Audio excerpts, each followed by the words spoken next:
Good morning friends. GST platform के YouTube channel में आप सभी का स्वागत है। जी हाँ फ्रेंड्स, 14 नवंबर 2024 से बिल टू बिल मैचिंग जो है वो फाइनली स्टार्ट होने जा रहा है। अब जो आप अपनी जीएसटीआर 3B की रिटर्न भरेंगे उसके पहले आपको इनवॉइसेस का इनपुट टैक्स क्रेडिट क्लेम करने के लिए आईएमएस यानी कि bill to bill matching dashboard system से अपने सारे इनवॉइसेस जो हैं वो टैली करने होंगे। और टैली करने के बाद आपको एक एक बिल के ऊपर एक्सेप्ट, पेंडिंग या रिजेक्ट, ये तीन एक्शंस लेने होंगे और उसके बाद ही आप अपनी जीएसटीआर 3B में इनपुट टैक्स क्रेडिट का अमाउंट जो है वो क्लेम कर पाएंगे। तो यहाँ पर जो आप अपने इनवॉइसेस के ऊपर एक्शंस लिया करेंगे, एक्सेप्टेड, पेंडिंग या रिजेक्टेड, तो आपका जो सप्लायर है उस सप्लायर के पास भी अब बिल टू बिल मैचिंग के ऊपर लिए गए एक्शंस का रिजल्ट जो है नजर आएगा।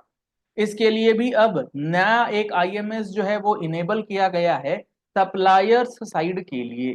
तो उसका किस तरीके से पूरा मैकेनिज्म होगा और कल से जो आप अपनी जीएसटीआर 3B की रिटर्न भरेंगे उसमें क्या क्या चीजें आपको चेंज दिखेंगी, वो सारा डिस्कशन आज के इस सेशन में करेंगे। जुड़े रहिएगा वीडियो के एंड तक। बहुत इंपॉर्टेंट पॉइंट्स हम लोग इसके अंदर डिस्कस करने जा रहे हैं। यहाँ पर आप देख पा रहे हैं जीएसटी पोर्टल ने आज एक एडवाइजरी दे दी है और ये एडवाइजरी दी गई है invoice management system on supplier view, यानी कि सप्लायर के व्यू के लिए भी आईएमएस का ऑप्शन दिया गया। सप्लायर व्यू का मतलब क्या हुआ? मान लीजिए एक पर्सन है एक्स वाई जेड, ये है सप्लायर जिसने गुड्स या सर्विसेज दी हैं। यहाँ है पर्सन ए बी सी, ये है रेसिपिएंट, ये है परचेजर जिसको आईटीसी लेना है।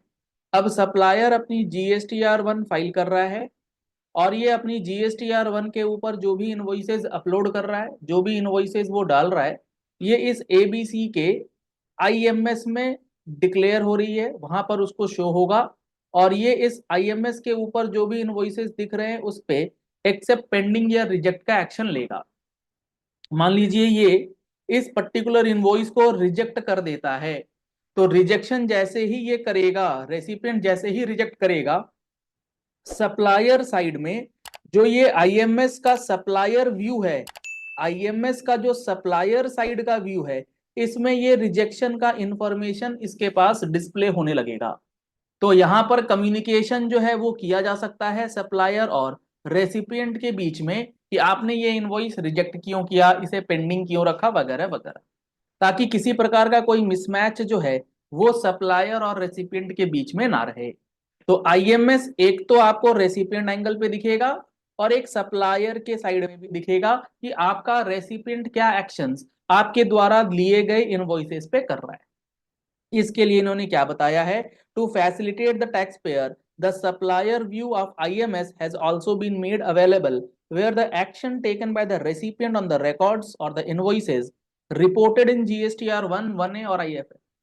सप्लायर अगर मंथली है तो वो 1 भर रहा है, 1 में कोई गलती हो गई है उसको कंसिक्वेंट वो 1A में अमेंड कर रहा है तो वो अमेंडेड डेटा भी उसको नजर आएगा। और अगर वो क्वार्टरली वाला है तो उसका आईएफएफ के थ्रू जो भरा गया है वो भी उसको दिखेगा आईएमएस में। तो जो भी इनवॉइसेस आपने अपलोड करा है as a supplier, these all invoices will be visible recipient को।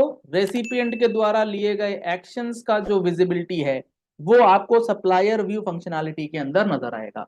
This will help a supplier tax payer, यानी कि जिसने जीएसटीआर 1 फाइल करा, जिसके इनवॉइसेस पे एक्शन लिया गया, उसको देखने को मिल जाएगा। क्या देखने को मिलेगा? कि क्या action taken on their reported outward supplies and will help to avoid any wrong action taken by the recipient. अगर रेसिपिएंट से कोई गलती हो गई है तो सप्लायर अपने रेसिपिएंट को आगाह कर सकता है कि आपने गलती से इस इनवॉइस को एक्सेप्ट कर लिया है या रिजेक्ट कर दिया है या पेंडिंग कर दिया है, जो भी एक्शन है तो वो सप्लायर जो है रेसिपिएंट से बात करके कर सकता है। आगे इन्होंने फिर से यही बात रिपीट करी है कि आपको जो भी एक्शन लेना है रेसिपिएंट एंगल पे बहुत सावधानी से लेना है। आप अपने बुक्स ऑफ अकाउंट्स को चेक करके ही लीजिए। अगर आपने कोई इनवॉइस को गलती से रिजेक्ट कर लिया है या गलती से एक्सेप्ट कर लिया है तो 3B की फाइलिंग से पहले आप वो सारा का सारा एक्शन चेंज कर लीजिए और चेंज करने के बाद GSTR 2B को रिकम्प्यूट कर लीजिए जो भी आपने एक्शंस चेंज किए। जैसे ही आप रिकम्प्यूट कर लेंगे GSTR 2B, आपका फ्रेश आईटीसी जो है वो 3B में चला जाएगा और उसके बाद आप अपना इनपुट टैक्स क्रेडिट जो है वो क्लेम कर सकते हैं। तो अब यहाँ पर आईएमएस जो है वो परचेजर एंगल से रहेगा कि आपको एक्शन लेना है, और सेलर को जो आईएमएस दिखेगा वो सिर्फ व्यू करने के लिए है और अपने पार्टी से बात करके अगर कोई गलती हो गई है तो उस गलती को समय पर रेक्टिफाई करने के लिए दिया गया है। चलिए इस वीडियो को यही एंड करते हैं। आशा करते हैं आपको ये पॉइंट अच्छे से क्लियर हो गया होगा। अगर आप पहली बार आ रहे हैं हमारे YouTube चैनल पर तो आप हमारे चैनल को फॉलो कर लीजिए, सब्सक्राइब कर लीजिए नोटिफिकेशन बेल के साथ, ताकि कोई भी इंपॉर्टेंट इंफॉर्मेशन, नोटिफिकेशन या कोई भी इंपॉर्टेंट अपडेट जो है वो आपसे मिस ना हो। अगर आपको ये वीडियो पसंद आया है तो इस वीडियो को लाइक और शेयर करना मत भूलिएगा, ताकि मैक्सिमम लोगों तक ये इन्फॉर्मेशन पहुंच जाए कि ये bill to bill matching system जो कल से स्टार्ट हो रहा है उसमें अब सप्लायर व्यू जो नया आया है उससे क्या फायदा और क्या नुकसान होने जा रहा है। आपने अगर अभी तक जीएसटी के फुल कोर्स का रजिस्ट्रेशन नहीं कराया है तो आप हमारे 180 आवर्स की क्लासेस का रजिस्ट्रेशन करा सकते हैं, जिसके अंदर आपको कंप्लीट जीएसटी के प्रोविजंस अलोंग विथ रूल्स आपको बताए गए हैं। विथ 1 ईयर वैलिडिटी आपको पूरी की पूरी क्लासेस जो हैं दी गई है। अगर आप इन कोर्सेज को ज्वाइन करना चाहते हैं तो आप हमारा मोबाइल एप्लीकेशन जीएसटी प्लेटफॉर्म जो है वो डाउनलोड कर सकते हैं। लिंक आपको वीडियो डिस्क्रिप्शन बॉक्स में दिया गया है। प्ले स्टोर पर हमारा मोबाइल एप्लीकेशन वो अवेलेबल है। कॉन्टैक्ट नंबर्स आपको स्क्रीन पर दिए गए नंबर्स पे कॉल या व्हाट्सएप करके भी आप जानकारी ले सकते हैं। Thank you and have a nice day.